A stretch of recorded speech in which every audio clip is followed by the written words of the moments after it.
Hello my dear friends, welcome to Lucky Education and now we will discuss about chapter number 6 Environment and Natural Resources. We are discussing class 12th Political Science और अपनी book है contemporary world politics. उसमें हमने 5 chapter discuss कर लिए हैं और 2 chapter बचे हैं। एक आज हो जाएगा, एक वीडियो और आएगा। उसके बाद आपकी क्लास 12th की पॉलिटिकल साइंस के छोटे छोटे क्वेश्चंस की जो सीरीज है MCQs plus fill in the blanks plus very short question, ये कंप्लीट हो जाएगी। प्लेलिस्ट मैंने प्रोवाइड करा रखी है, आप लिंक में प्लेलिस्ट भी देख सकते हो और कंप्लीट कर सकते हो। ठीक है, हर चैप्टर के हम लगभग 50 क्वेश्चन डिस्कस कर रहे हैं ताकि पूरा चैप्टर आपका अच्छी तरह से रिवाइज हो सके।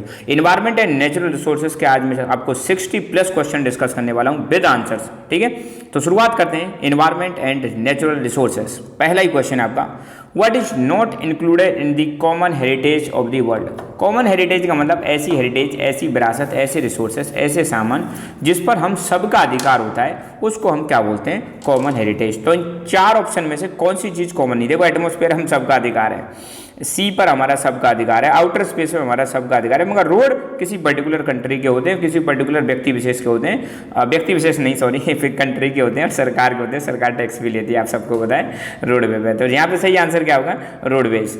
The country in which Kyoto protocol was sign, Kyoto शहर आपने सुना होगा है ना। क्योटो प्रोटोकॉल साइन हुई थी, 4 ऑप्शन दे रखे, बाली, नेपाल और सिंगापुर और जापान। तो सही आंसर है इसका, जापान में साइन हुई थी क्योटो प्रोटोकॉल, जो कि ग्रीन हाउस गैसेस को कम करने से संबंधित है।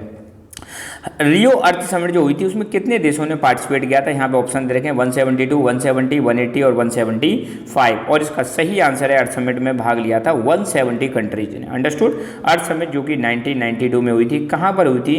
रियो de Janeiro. Rio de Janeiro कहाँ पर है? ब्राज़ील में।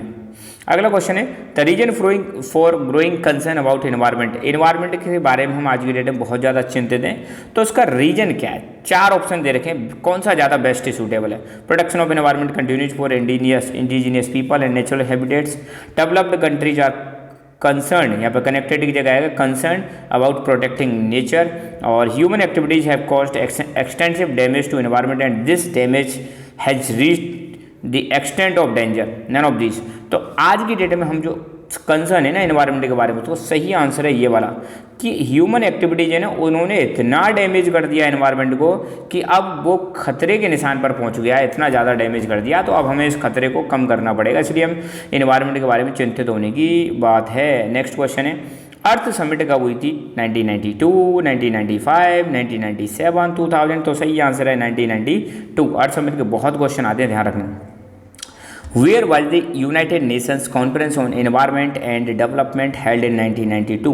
यूनाइटेड नेशंस कॉन्फ्रेंस जो है कहाँ पर हुई थी एनवायरमेंट और डेवलपमेंट में? 1992 वाली वही अर्थ समिट है, तो ये ब्राज़ील में हुई। और ब्राज़ील में आपको पता है कौन से फॉरेस्ट हैं? अमेजोन के फॉरेस्ट हैं। यहीं से एक अमेजन रिवर निकलती है और अमेजोन के फॉरेस्ट को बोलते हैं हम lungs of the world, right. The amount of which of the following gas is continuously decreasing in earth atmosphere. कौन सी गैस की मात्रा जो है लगातार कम होती जा रही है? Ozone gas, carbon dioxide, methane gas, nitrous oxide gas. तो इसका सही आंसर है ओजोन गैस जो है लगातार कम होती जा रही है।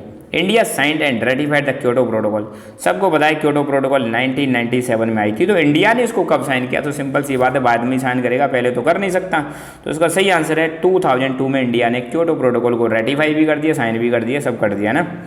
Where is 90% of terrestrial ice and 70% of fresh water on earth surface of earth surface है। तो मतलब अर्थ सरफेस में कहाँ पर 90% आइस पाई जाती है और 70% फ्रेश वाटर पाया जाता है? तो 4 ऑप्शन दे रखें, लैटिन अमेरिका, अंटार्कटिका, अफ्रीका और फिलीपींस। तो सही आंसर है अंटार्कटिका पर दुनिया की 90% तो आइस पाई जाती है, प्लस फ्रेश वाटर का 70% पाया जाता है ना। Who publish the book limits to growth. Limits to जो ग्रोथ है, इस बुक को किसने पब्लिश किया? 4 ऑप्शन दे रखें, club of Rome, United Nations, our common future, agenda 21। तो सही आंसर है क्लब ऑफ रोम्स इन्होंने किया था, राइट। अब थोड़े fill in the blanks type में, dash is an international agreement setting target for the industrialise countries to cut their green house gases emissions. तो ये कौन सी इंटरनेशनल एग्रीमेंट है जो टारगेट सेट करता है डेवलप्ड कंट्री के लिए या इंडस्ट्रियलाइज नेशंस के लिए कि भैया अपने ग्रीन हाउस गैसेस के टारगेट को या एमिशंस को क्या करो? कम करो। तो वो है क्योटो प्रोटोकॉल, है ना। अब ग्रीन हाउस गैसेस को क्यों बार बार कम करने की बात की जा रही है? तो ध्यान रखना, मैं आपको थोड़ा सा हिंट दे दूँ, ज्योग्राफी अगर आपके पास नहीं भी है तो ग्रीन हाउस गैसेस क्या होती हैं? ग्लोबल वार्मिंग बढ़ाती हैं, ठीक है। ग्रीन हाउस गैसेस क्या करती हैं? अर्थ का टेम्परेचर इंक्रीज कर देती है, जिसकी वजह से ग्लोबल वार्मिंग होती है, और ग्लोबल वार्मिंग होगी तो अपना ग्लेशियर्स मेल्ट होंगे, तो ये चीज़ ध्यान रखना। दूसरा, India ratified the climate agreement on 2 अक्टूबर 2016, तो 2 अक्टूबर 2016 को हमने पेरिस क्लाइमेट एग्रीमेंट को रेटिफाई कर दिया था, मतलब अप्रूव कर दिया था, यूँ समझ लो। A review of the implementation of the agreements at Earth Summit in Rio was undertaken by India in, तो भाई अर्थ समिट में हमने बहुत सारे मतलब प्रॉमिस किए थे, तो उनको लेकर भारत में जो एग्रीमेंट थे अर्थ समिट के, उनको लेकर एक रिव्यू किया गया था। वो कब किया गया था? 1997 में ना, 5 साल बाद किया गया था। Several groups and organisations in the Philippines jointly campaigned against dash an Australian multinational company, तो फिलीपींस में एक ऑस्ट्रेलियन एमएनसी कंपनी के खिलाफ बहुत सारे ग्रुप्स प्रोटेस्ट कर रहे हैं और कैंपेन कर रहे हैं, तो उस कंपनी का नाम क्या है? Western mining corporation, western mining corporation, जो कि ऑस्ट्रेलियन कंपनी है। In early and middle years of dash the world's first anti dam movement took place in southern hemisphere, southern hemisphere मतलब पृथ्वी है और ये बीच में इक्वेटर है, ऊपर वाला नॉर्दर्न हेमिस्फीयर है, नीचे वाला सदर्न हेमिस्फीयर है, ठीक है। तो कहाँ पर मतलब ये मूवमेंट हुए थे? मिडिल कौन से टाइम में हुए थे एंटी डैम मूवमेंट? तो ये 1980 के टाइम पे हुए थे। In Chile there are native people called, Chile में जो नेटिव पीपल हैं, ओरिजिनल लोग जो हैं, उनको क्या बोलते हैं? मापुचे, वाओ, मापुचे बोलते हैं। क्या बोलते हैं? मापुचे। UNFCCC की फुल फॉर्म क्या है? United Nations framework convention on climate change, याद रखना। When by the United Nations conference on environment and development held in Rio de Janeiro in Brazil, तो ये हुई थी 1992 में। क्योटो प्रोटोकॉल क्या है? क्योटो प्रोटोकॉल एक इंटरनेशनल एग्रीमेंट है जो इंडस्ट्रियलाइज्ड कंट्रीज के लिए टारगेट सेट करता है कि भैया अपने ग्रीन हाउस गैसेस के एमिशंस को कट करो, कम करो, नहीं तो दुनिया पिघल जाएगी, ग्लोबल वार्मिंग बढ़ जाएगी। अंडरस्टूड? अर्थ समिट कब और कहाँ हुई थी? 1992 में हुई थी, रियो डी जेनेरियो ब्राज़ील में हुई थी, है ना। ब्राज़ील बड़ा फेमस जगह है भैया, रियो डी जेनेरियो। अब भी ना आए तो एक गिलास पानी में डूब लेना बेटा ना। When India signed Kyoto protocol अगस्त 2002 में साइन करी थी। और when United Nations framework convention on climate change was held, ये भी 1992 में हुई थी। और when do we celebrate world environment day? World environment day हम मनाते हैं 5 जून को। कब मनाते हैं? 5 जून को मनाते हैं। UNEP की फुल फॉर्म क्या है? United Nations environment programme. Kyoto protocol को कब साइन किया गया था? 1997 में। इंडिया ने रेटिफाई कब किया? 2002 में, राइट। कॉमन्स क्या होते हैं? What do you mean by Commons? Commons वो होते हैं जिस पर किसी व्यक्ति विशेष का, एक व्यक्ति का अधिकार नहीं होता, जबकि पूरी कम्युनिटी का अधिकार होता है, उसको हम बोलते हैं कॉमन। भाई ये तो कॉमन चीज़ है। फॉर एग्जांपल आपके मोहल्ले में पार्क होंगे, है ना, स्कूल हो गया, सबका अधिकार है, स्कूल हो गया, पॉन्ड हो गया, है ना, ये सब चीज़ों पर किसका अधिकार होता है? कम्युनिटी का अधिकार होता है। Which countries renewable energy programme is the largest in the world? किस कंट्री का रिन्यूएबल प्रोग्राम दुनिया में सबसे ज़्यादा? दैट इज अपना प्यारा India, Bharat, whatever you say. What by the significance of Earth Summit 1992? 1992 में जो अर्थ समिट हुआ, इसका क्या महत्व रहा? सिग्निफिकेंस का मतलब होता है इसका इंपॉर्टेंस क्या रहा। तो इसका इंपॉर्टेंस ये रहा कि पहली बार दुनिया में जो एनवायरमेंटल इशूज है ना, उनको ग्लोबल पॉलिटिक्स की स्टेज पर लेके आए, सेंट्रल स्टेज पर, कि मतलब जो ग्लोबल पॉलिटिक्स होती है ना, अब उसमें एनवायरमेंट को लेकर भी पॉलिटिक्स की जाएगी। तो एनवायरमेंट के जो कंसर्न है, इनको वर्ल्ड पॉलिटिक्स में लेके आए थे, जिसको हम जियो पॉलिटिक्स कह सकते हैं ना। Which act encourage the use of renewable energy? कौन सा एक्ट है जो रिन्यूएबल एनर्जी की बात करता है कि भाई यार हमें ज़्यादा से ज़्यादा रिन्यूएबल एनर्जी का यूज़ करना चाहिए, ज़्यादा से ज़्यादा में सोलर एनर्जी को प्रमोट करना चाहिए, ज़्यादा से ज़्यादा में विंड एनर्जी का प्रमोशन करना चाहिए? तो वो है electricity act of 2003। In India who are considered as indigenous people? India में इंडिजीनियस पीपल किसको कहते हैं? शेड्यूल्ड ट्राइब के लोगों को, है ना। इंडिया और चाइना को क्योटो प्रोटोकॉल से एग्जेम्प्ट क्यों कर दिया? एग्जेम्प्ट मतलब छोड़ देना, कुछ रियायत दे देना, है ना। अब यार इसलिए छोड़ दिया गया था क्योंकि ग्रीन हाउस गैसेस का जो एमिशन किया था ना पहले, वो इंडिया चाइना ने नहीं किया था। पहले के टाइम पे जो इंडस्ट्रियलाइज नेशंस थे ना, उन्होंने किया था। उस समय जब उन्होंने ग्रीन हाउस गैसेस का एमिशन किया था, तब इंडिया चाइना में इंडस्ट्रियलाइजेशन आया ही नहीं था।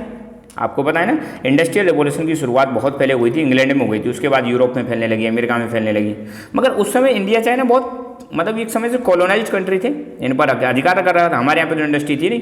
अब ये कहते हैं कि भैया अब इंडिया चाइना को भी मतलब इसमें इंक्लूड करना चाहिए। तो भैया उन्होंने कहा इंडिया चाइना ने कि ना भाई ना, हमने तो पोल्यूशन किया ही नहीं है, तो हमें क्यों तुम इंक्लूड करके चल रहे हो भाई, है। तो वही चीज़ें देखो, India China were exempt from the, exempt मतलब माफ कर देना है ना, from the requirement of Kyoto protocol because of their contribution to emission of green house gases during industrialisation period was insignificant. Insignificant मतलब ना के बराबर है इनका, इन्होंने किया ही नहीं था उस टाइम पे पोल्यूशन, इसलिए इनको छूट छूट दे दी गई है, भैया कुछ समय बाद तुम भी अब जल्दी ग्रीन हाउस गैसेस को कम करना स्टार्ट कर दो, फिलहाल हम तुम्हें छूट दे रहे हैं, है ना।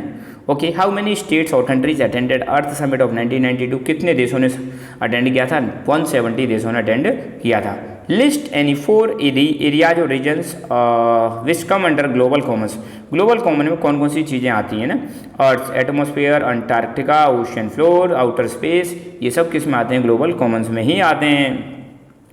What were the recommendations of Rio summit known as, Rio summit की रिकमेंडेशंस को हम क्या कहते हैं? एजेंडा 21। स्मोक का मतलब क्या है? स्मोक क्या है? फॉग और स्मोक को मिला दो तो इसको हम बोलेंगे smoke, fog plus smoke is known as smoke, है ना। What was the other name of 1987 Brundtland report, Brundtland report का नाम क्या है दूसरा नाम? तो वो है अवर कॉमन फ्यूचर, है ना। इंडिजिनस लोगों की काउंसिल कब बनी थी? 1975 में। चिपको मूवमेंट किसने स्टार्ट किया था? सुंदरलाल बहुगुणा जी ने।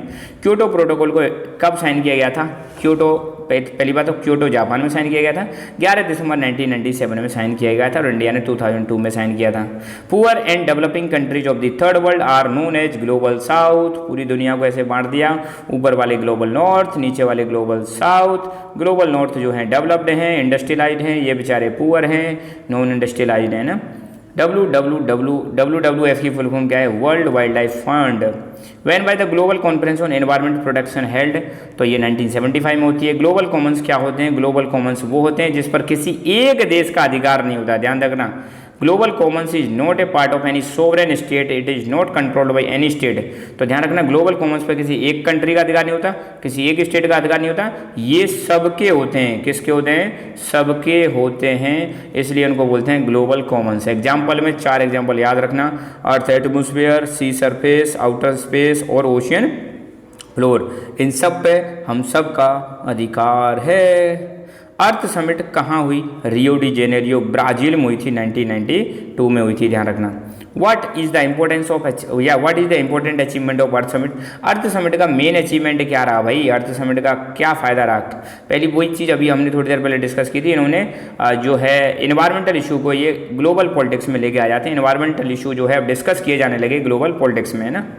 रियो जो समिट हुई थी उसकी मेन रिकमेंडेशन क्या थी? रिकमेंडेशन थी एजेंडा 21, मतलब जो 21st सेंचुरी हमारी आने वाली है, जो स्टार्ट हो जाएगी 2001 से 2100, उसके लिए लोगों ने कुछ टारगेट सेट किए थे जिनको बोलते हैं एजेंडा 21 की 21st सेंचुरी में हमारा क्या टारगेट रहने वाला है। What was the biggest disaster in Africa in 1970s?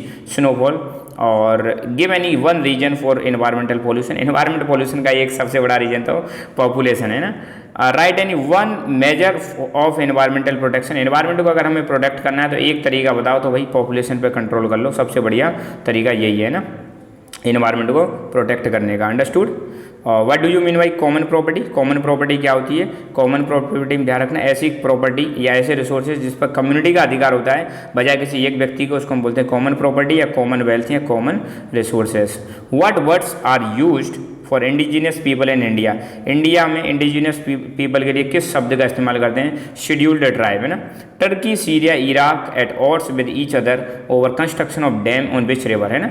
Turkey, Syria, Iraq में रिलेशन खराब है और एक डैम बना दिया गया है। कौन सी रिवर पर डैम बनाया गया है? तो वो है यूफ्रेट रिवर, है ना। Which country is the largest producer of oil in the world? Saudi Arabia. और नेक्स्ट आपका क्वेश्चन है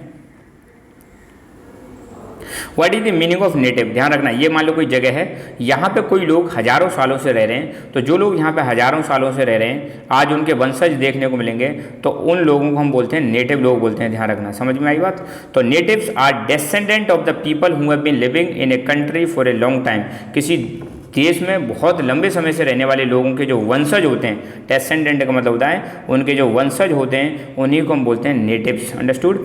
विच treaties have been made to protect global Commons?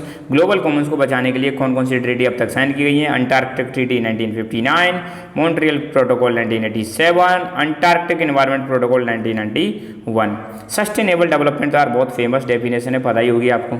Sustainable development एक ऐसा डेवलपमेंट है, कह रहे हैं कि नेचुरल रिसोर्सेज को इस प्रकार से यूज करो कि आपकी प्रेजेंट की नीड्स फुलफिल हो जाएं और फ्यूचर के लिए भी आप रिसोर्सेज को बचा दो, that is called sustainable development.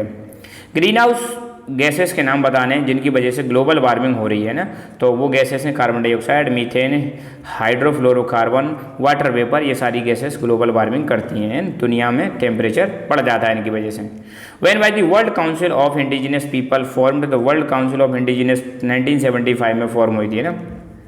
What is the use of Antarctic continent in the context of world climate. World climate में अंटार्कटिक कॉन्टिनेंट का क्या महत्व है कि भैया वर्ल्ड के क्लाइमेट को बैलेंस करके रखते हैं ना।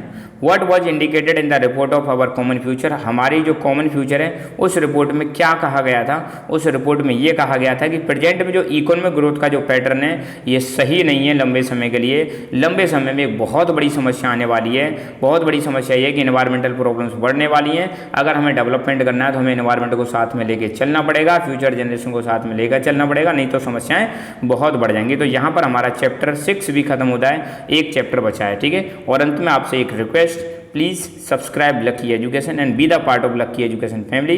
इस वीडियो को लाइक करें और अपने मित्रों के साथ जो भी आपके क्लास 12 में पढ़ रहे हैं उनके साथ शेयर करें और एक दूसरे की हेल्प करें। तो बहुत बहुत धन्यवाद। जय हिंद, जय भारत।